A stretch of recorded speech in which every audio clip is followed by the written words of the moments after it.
Lideri i VMRO DPMNE-s dhe ish kryeministri i Maqedonisë Nikola Gruevski në profilin e tij zyrtar në Facebook ka shkruar se një qeveri e cila zbaton deklaratën e Tiranës nuk mund të jetë qeveri reformuese por antishtetrore.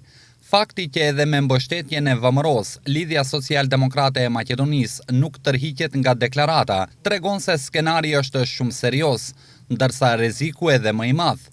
Lidhja Social-Demokrate e Maqedonisë është penk i platformës, ndërsa shteti është i kërcënuar dhe viktime Zaevit dhe disave nga udhëheqësia, pasi kjo është mundësi për shpëtimin e karrierës së tyre dhe ikje nga rastet ku ata janë të dyshuar, shkruan Gruevski në Facebook. Nënkryetaria e Lidhjes Social-Demokrate të Maqedonisë Radmila Sheqerinska ka bërë me dije se qëllimi i partisë së saj është zhbllokimi i punës së kuvendit, duke folur për mënyrën se si do të vazhdoj puna e kuvendit të Maqedonisë dhe a do të përdorin shumicën e tyre për të anuluar vendimet e VMRO DPMNE-s, ose do të vazhdojnë të punojnë në parimin e marrëveshjes paraprake.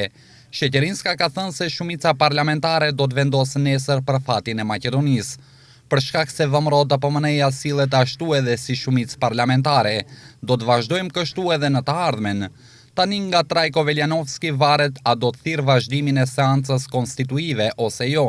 Nesër shumica parlamentare do të vendosë që ndoshta antarët e komisionit mund të kenë qëndrim të ndryshëm, tha Sheqerinska.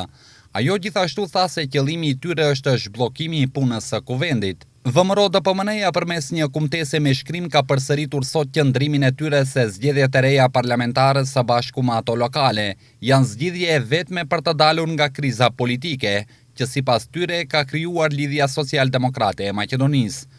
Kriminali i aboluar Zoran Zaev në tentim për të shpëtuar veten dhe shoqërinë e tij kriminale, të cilët janë të zhytur në krim, është i gatshëm të plotësojë të realizojë deklaratën e Tiranës dhe me atë të ridefinojë Maqedoninë.